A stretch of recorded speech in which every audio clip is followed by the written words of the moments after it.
The Fiat Uno is a front-engine, front-drive, four-passenger supermini manufactured and marketed by Fiat. Launched in 1983, the Uno was produced over a single generation, with an intermediate facelift, 1989, in 3- and 5-door hatchback body styles until 1995 in Europe, and until January 1, 2014, in Brazil.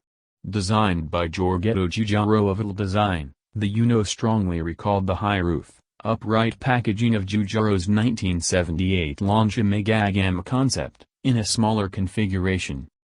With over 8,800,000 built, it is the 8th most produced automobile platform in history, after the Volkswagen Beetle, Ford Model T. The Uno name was reintroduced in 2010 in South America for the Fiat Mini, economy, platform-based car built in Brazil.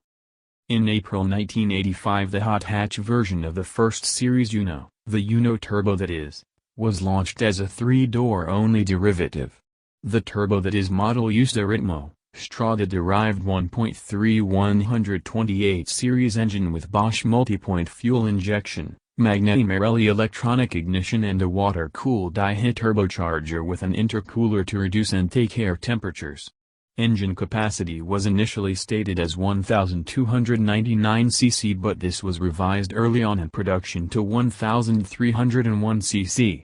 This change was a result of Italy's highway system allowing a higher speed limit to cars of more than 1,300 cc.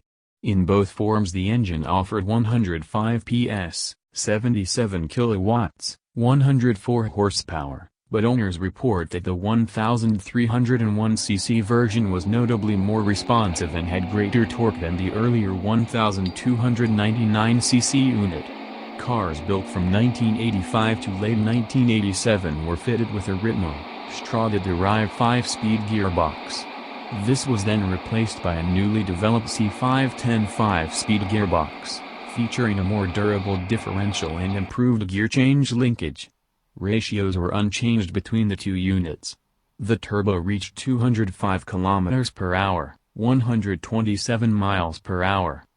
Externally, the Turbo that is model featured black plastic sill trims, arch extensions, fiberglass tailgate with spoiler, tinted side glass, side decals, revised front bumper with fog lamps and inlets, scoops to direct air to the oil cooler and intercooler.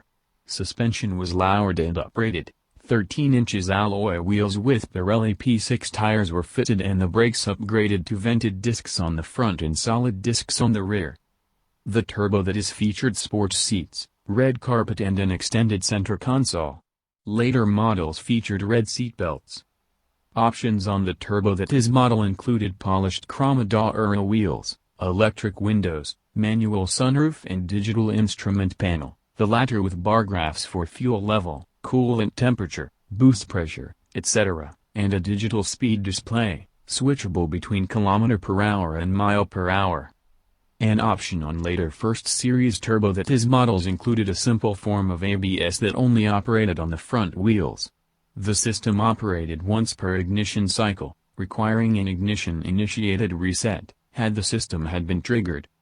The boxy shape was certainly roomy and practical, but it couldn't possibly be aerodynamically efficient, could it? Apparently it could. Other car makers were going for lower and slicker body shapes, but Fiat adopted a completely different approach and one now copied by just about every supermini, the chunky cam-tail design.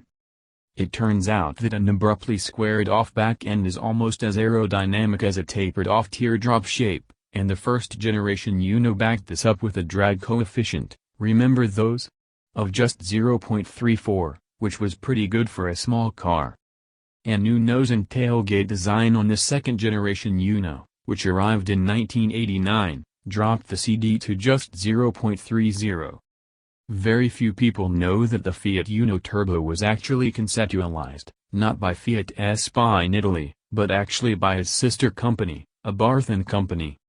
Fiat wanted a version of the Uno that would accelerate from 0 to 100 km/h in under 8 seconds and have a top speed of at least 200 km/h. What Abarth & Co. delivered was something a little more than was anticipated, not only because it exceeded Fiat's demands, but especially since this engine was highly tunable and advanced for its time. No other manufacturer could provide a car that could be tunable to over 2.5 times its factory performance for a reasonable cost, and still be very reliable. Another little-known fact is that the 1301cc engine used in the Mark I Fiat Uno Turbo was actually destined for use in the Fiat X1/9, specifically for export to the USA. Unfortunately, this concept never made it to production, and the engine prototype was shelved until the request for the Fiat Uno Turbo came along. After a huge success, the Fiat Uno Turbo Mark II was unveiled at the Geneva Motor Show in 1989, and this version was eventually produced in many more countries than the Mark I version.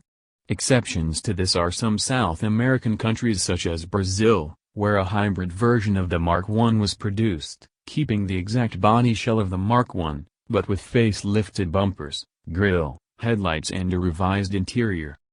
The Mark II version of the Fiat Uno differed quite a bit from the Mark I, particularly the new integrated color-coded grille, revised head and taillights and new bumpers. The dashboard and interior was completely revamped, with the instrumentation specifically for the turbo being the most complete of any car at the time.